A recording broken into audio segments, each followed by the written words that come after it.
Olá, pessoal. Sou a professora Josiane Souza. Estamos juntos no curso Comunidade, Território e Políticas Sociais. Estamos iniciando nossa 8ª aula. E nessa aula, nós vamos trabalhar o que significa a matricialidade familiar. Então, na Política Nacional de Assistência e no Sistema Único de Assistência Social, essa matricialidade familiar, ela significa que o foco da proteção está na família. Esse vai ser o princípio norteador das ações a serem desenvolvidas pelo poder público. Mas o que é pensar essa centralidade na família? Quando eu vou fazer o atendimento à família, não significa que, para que haja essa centralidade, eu tenha que atender a todos os membros ao mesmo tempo. Eu posso atender a um membro dessa família, mas mesmo assim o foco vai ser na família. Eu posso atender 2 membros, eu posso atender em algum momento a família inteira, mas todo o atendimento vai ser pautado nesse núcleo familiar, na forma como existem as relações intrafamiliares, com a vizinhança, se há um apoio local, a relação dessa família no território. Então, todo o centro das ações desenvolvidas vai ser com foco nesse núcleo familiar. De que forma que esse núcleo familiar está ali inserido no território, de que forma que essa família se relaciona no território e de que forma que essa família ela tem aí a capacidade de estar protegendo os seus membros, porque esse foco é com essa intencionalidade.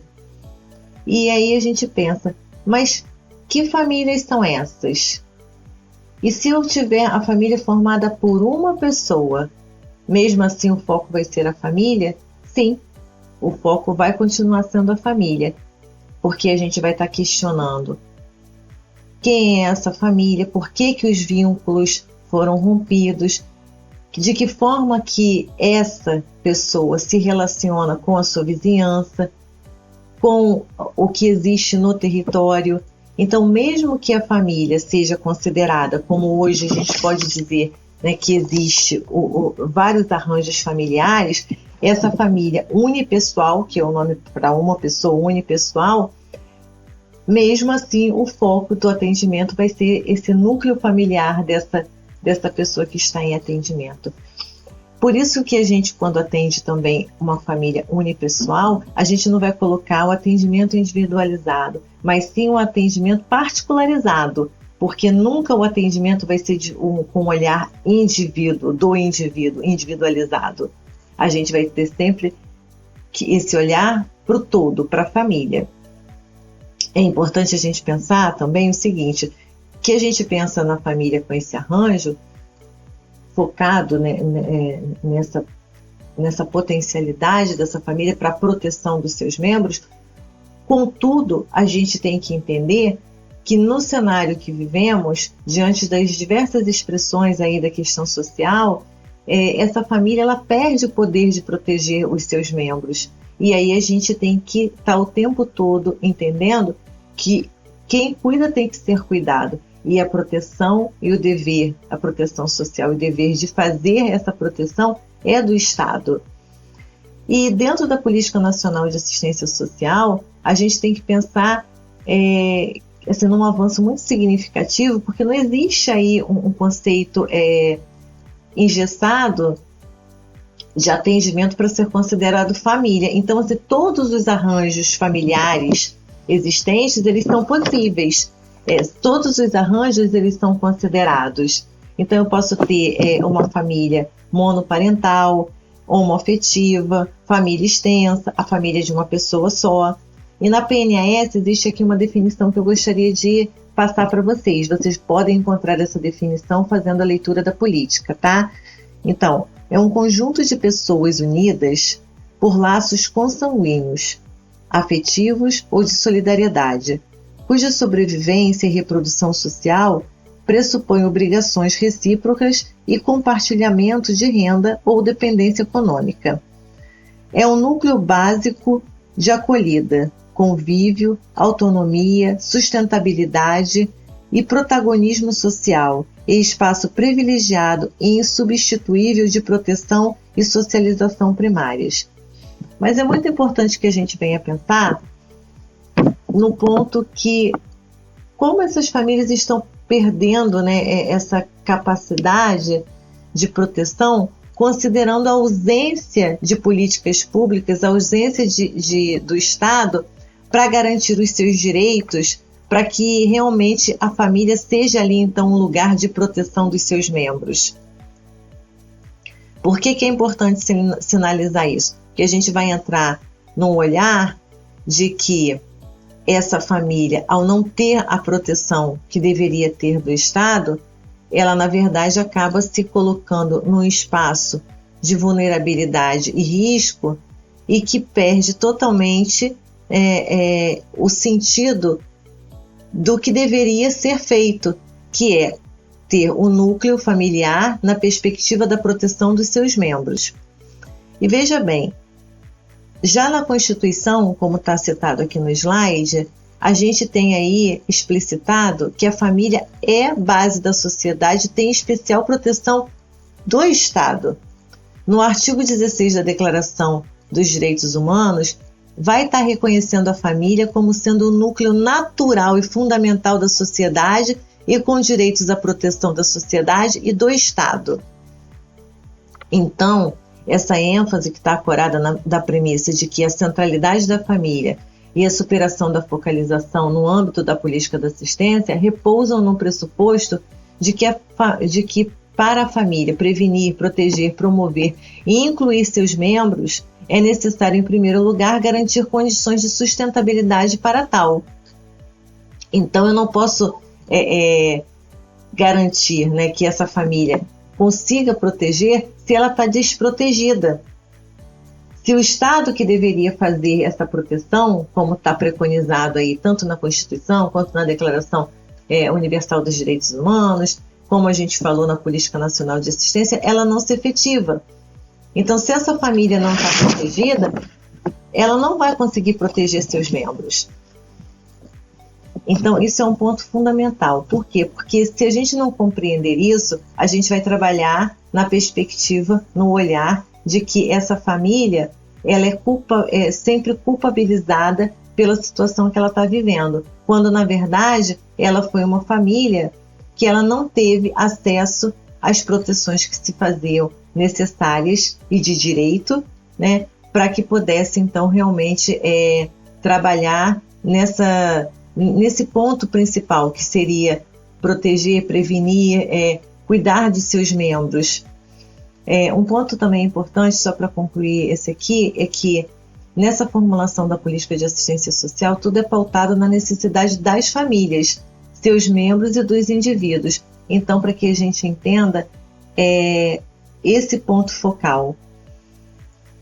Um ponto também que eu acho que a gente não pode deixar de falar tem a ver com, historicamente, como a família foi pensada.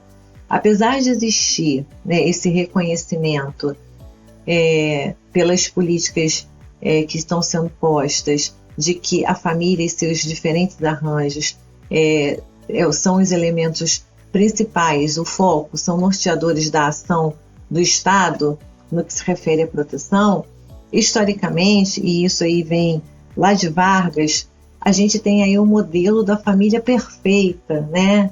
A família brasileira, que tem lá o homem, né, que é o mantenedor da família, e a mulher do lar. Esse tipo de visão conservadora, ela na verdade acaba submetendo a mulher a um papel. E essa estrutura imposta, quando ela era observada na sua não efetivação, e aí se considerava um problema gravíssimo da família. Então aquela família está assim, está dessa forma, não está legal, porque do seu arranjo familiar. Tá vendo? Não está como deveria, não é a família brasileira. Então esse conservadorismo, ele tem que ser ultrapassado, né, para que a gente possa realmente ter esse olhar mais amplo para esse conceito ampliado de família e trabalhar a família na perspectiva da proteção para que ela se torne também protetora dos seus membros e assim siga, né, na sociedade com os seus direitos de cidadania para todos os membros que estão ali, todos os indivíduos daquele núcleo familiar.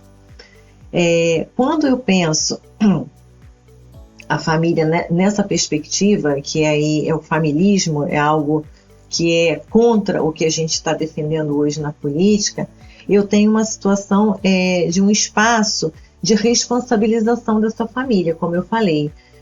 E aí, se eu passo a ter essa responsabilização da família, eu não consigo trabalhar na perspectiva da garantia de direitos, porque eu estou o tempo todo considerando que as questões são inerentes da família e não as questões são inerentes ao sistema que é falho, ao sistema que não está ali garantindo direitos e que por isso, né, é nocivo para essa família.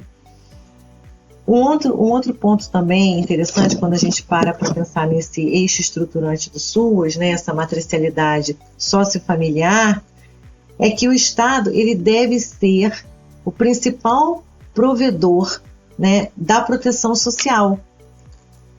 Não é a família que vai encabeçar isso, e sim a família, para ter essa proatividade, ela também depende de ter a garantia daquele que deve cumprir o papel, fazer o papel principal, que é o Estado, porque o Estado o tempo todo deveria estar ali, né, nos territórios, sobretudo aqueles territórios de maior vulnerabilidade, tendo um olhar para essa família da forma como ela se apresenta.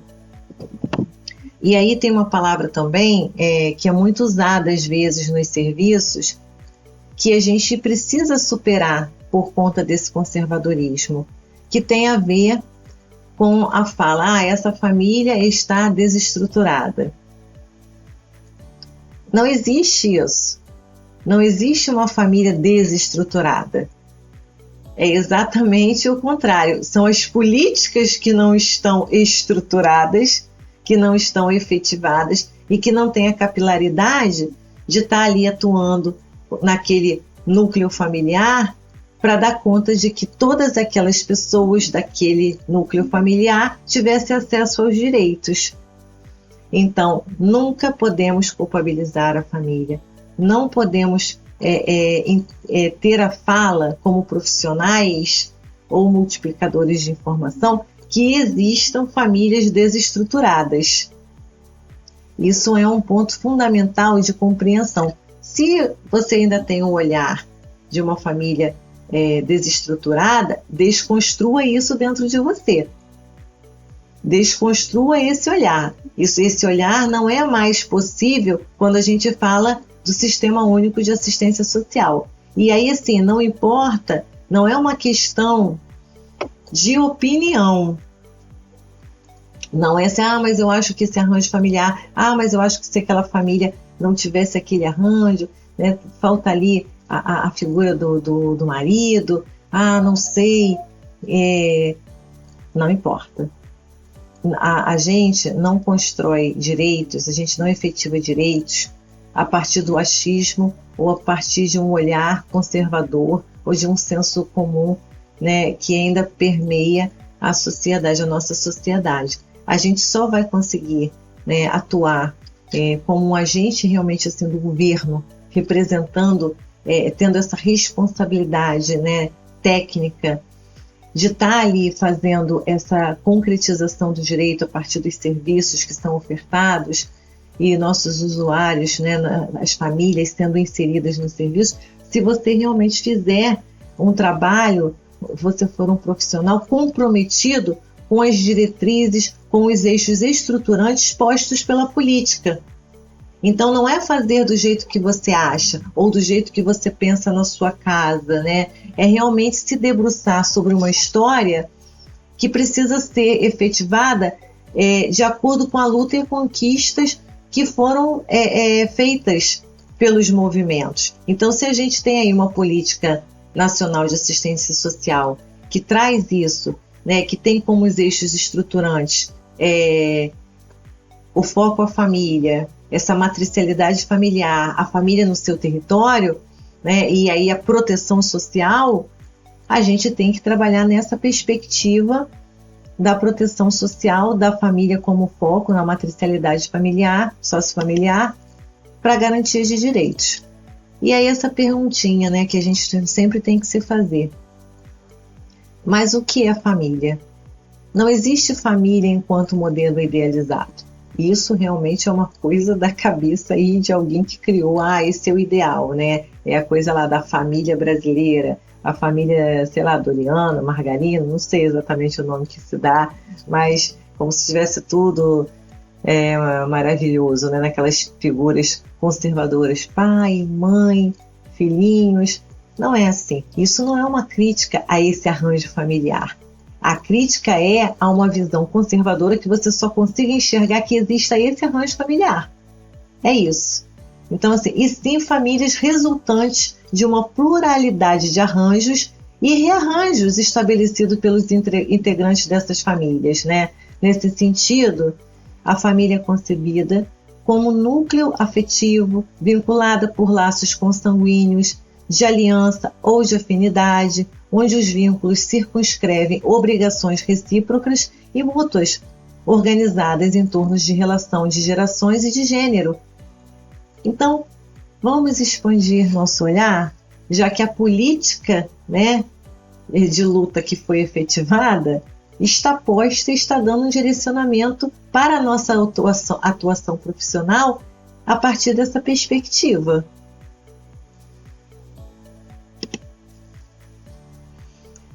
Aí é que eu trago, assim, na vida real, os diversos arranjos possíveis e coloco aqui alguns arranjos só para que a gente possa refletir, né, na infinidade de arranjos que possam ser apresentados aí frente aos diversos atendimentos, acolhimentos, abordagens e aproximação que a gente venha fazendo nos nossos territórios. Então a gente tem um modelo matrimonial com filhos biológicos e filhos adotivos, com filhos adotivos ou sem filhos, né? A gente tem a união heterossexual com filhos biológicos e adotivos, com apenas filhos adotivos ou sem filhos. A família monoparental, pai ou mãe e descendentes biológicos, pai ou mãe e descendentes biológicos e adotivos, pai ou mãe e apenas filhos adotivos. A união de parentes e pessoas que convivem em interdependência afetiva, sem pai ou mãe, a exemplo de grupos de irmãos após o falecimento ou abandono dos pais. Pessoas sem laços de parentescos que passam a conviver em caráter permanente com laços de afetividade e de ajuda mútua, sem finalidade sexual ou econômica. Uniões homossexuais de caráter afetivo e sexual, uniões concubinárias, né, quando houver impedimento para casar de um ou de ambos os convenientes, com ou sem filhos. Comunidade afetiva formada por filhos de criação, sem laços de filiação natural ou adotiva regular. E outros arranjos possíveis que possam ser mencionados ou identificados, né, ou apresentados. E a questão é que a gente possa reconhecer esses diferentes arranjos e atuar com o nosso profissionalismo, considerando os eixos estruturantes da política. Então, dito isto, não existe a questão de se culpabilizar uma família pelo que ela está vivenciando. A gente tem que compreender, né, quais foram, né, as relações, os conflitos, as vulnerabilidades que permearam ali aquele arranjo familiar, aquele núcleo familiar, e pensar na potencialidade, problematizar aquele cenário para propor ações de acompanhamento sistemático desse núcleo familiar. Então, primeiro, identificamos esse núcleo familiar e atuamos junto a esse núcleo familiar, pensando nesse núcleo familiar, nas suas relações familiares, na relação desse núcleo para com o território que ele vive, a vizinhança, né, os núcleos de apoio, se existe ou não núcleo de apoio, o que seria um núcleo de apoio? Pode ser associação de moradores, pode ser uma igreja de referência, uma questão religiosa que ele venha a estar ali de alguma forma vinculado, ou que se algum dia se vinculou. É preciso pensar em todos esses aspectos para que a gente possa, então, propor um planejamento, um plano de atendimento para essa família. Então, assim, não basta constatar as transformações por que passam as famílias se persistirem abordagens conservadoras e disciplinadoras no trabalho profissional que se realiza. O reforço da abordagem familiar no contexto das políticas sociais ele tendencia que se observa não apenas na assistência social requer, portanto, cuidados redobrados para que não se produzam regressões conservadoras no trato com as famílias, nem se amplie ainda mais as pressões sobre as inúmeras responsabilidades que devem assumir, especialmente no caso das famílias pobres. Então, assim, muitas vezes nos serviços a gente fala: mas a família não quis aderir a isso, foi agendado, a família não apareceu, porque a família não quer ir até o serviço. Veja, é o serviço que tem que ir até a família. É a política pública que tem que ter essa capilaridade. Se a família não foi, por que não foi? Então vá até essa família. Se aproxime dessa família. Compreenda, né, a vivência dessa família nesse território tão dinâmico.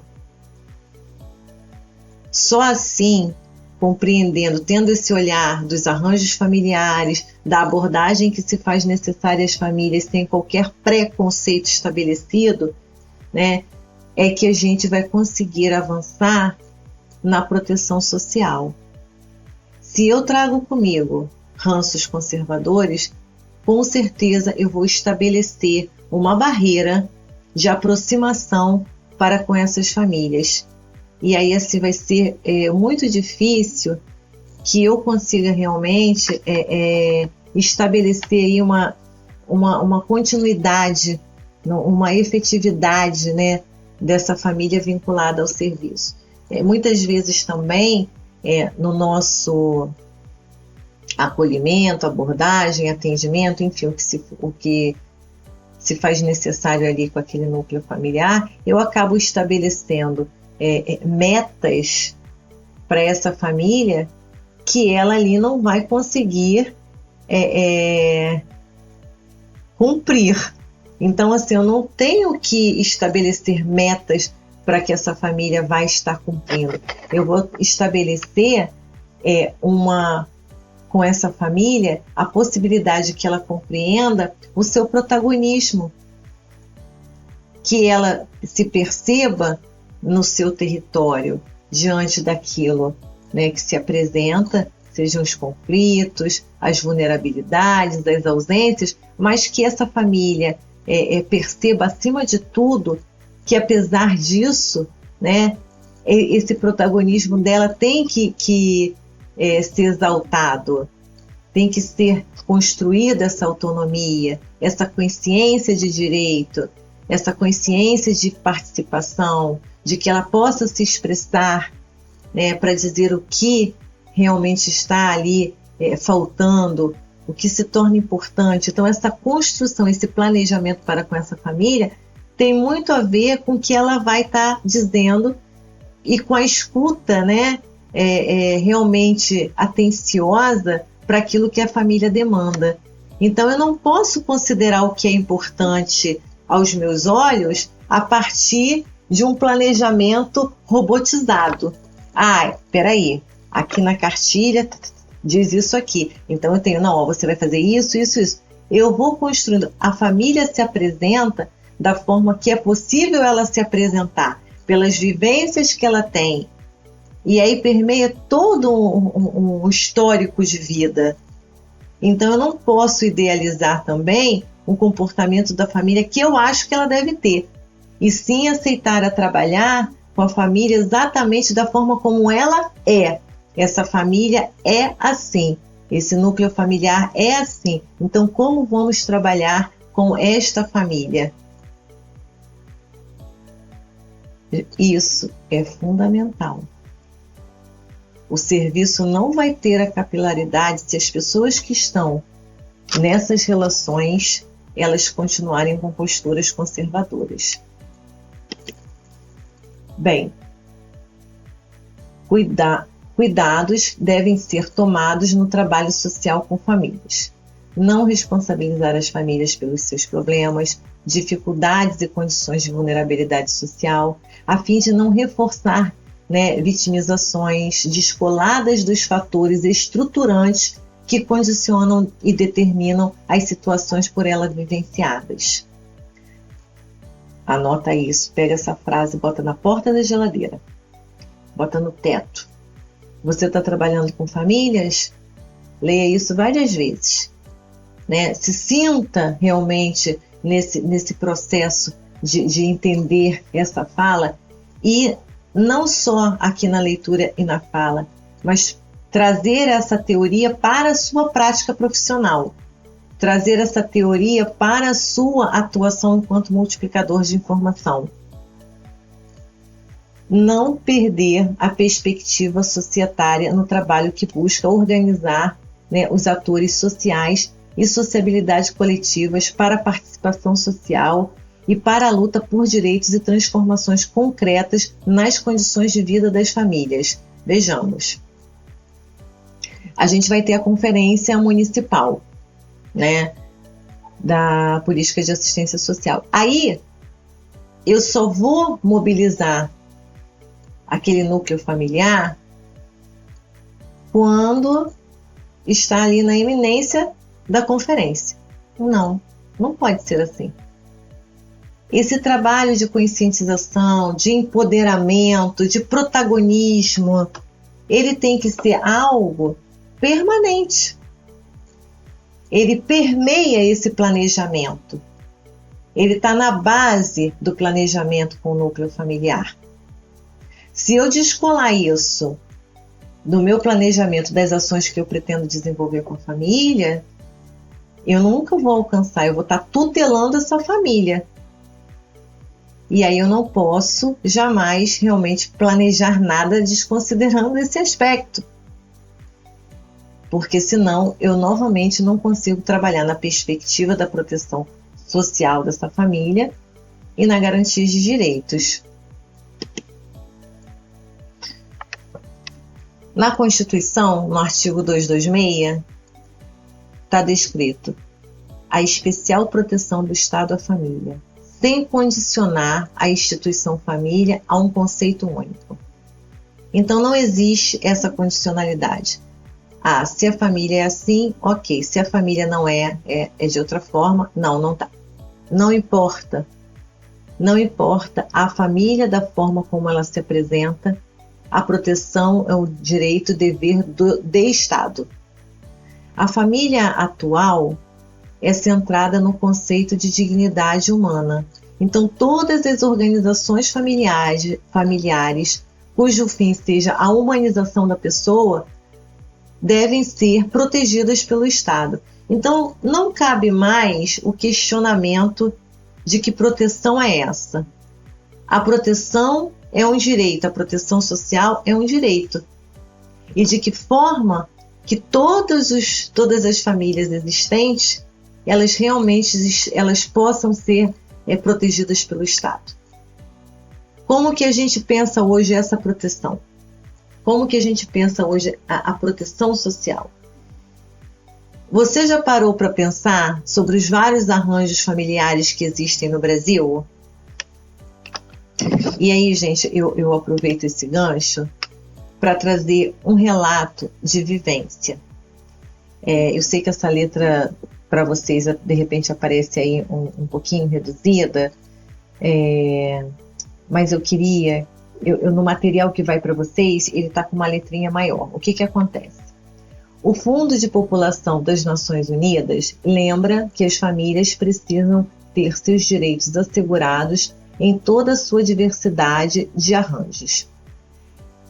Questões com a decisão sobre ter ou não ter filhos, quando e quantos e com quem está no centro das discussões sobre população e desenvolvimento, pactuados na Conferência Internacional sobre População e Desenvolvimento, realizada no Cairo em 1994, que representou um marco histórico e uma mudança de paradigma na abordagem global sobre o tema.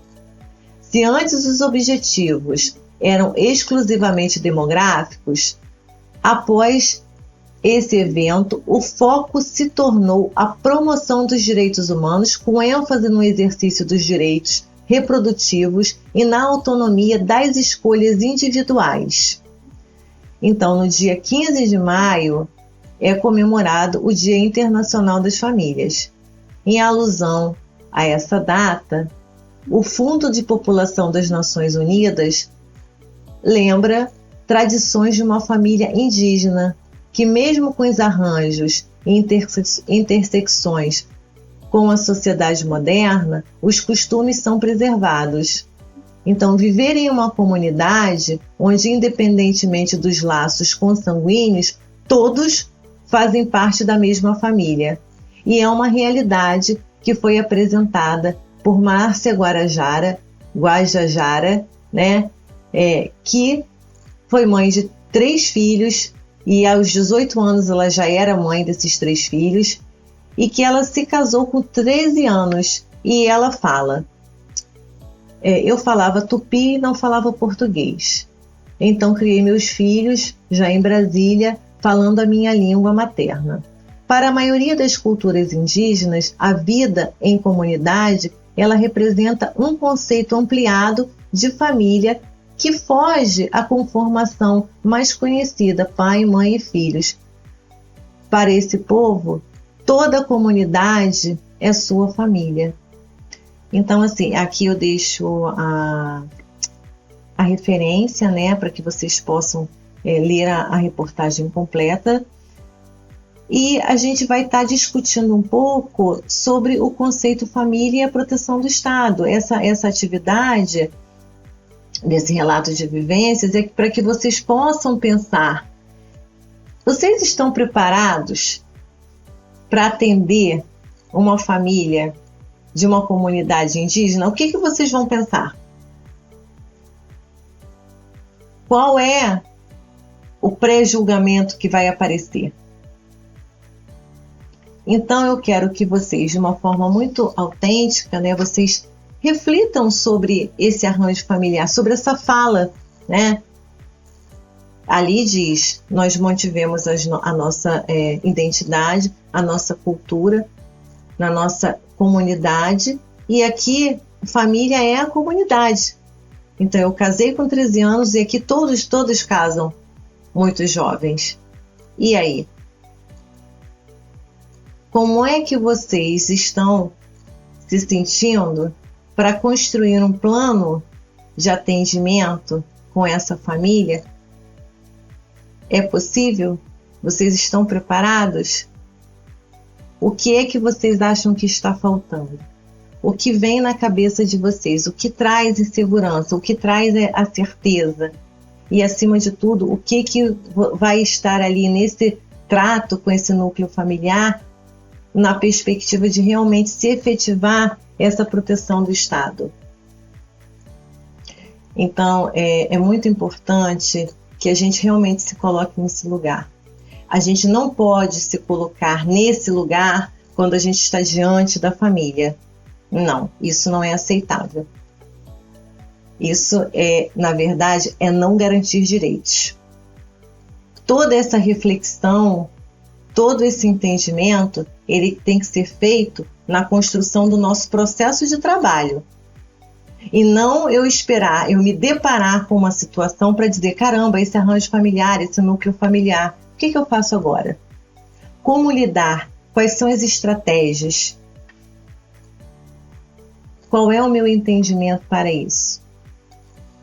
Então, acima de tudo, não é o seu entendimento, mas é a apropriação do que está posto na política que você deve seguir e fazer valer conforme está descrito na Política Nacional de Assistência Social e todo o seu ordenamento, tudo que for inerente aos seus eixos estruturantes e que possam caminhar para aquilo que se diz garantia de direitos.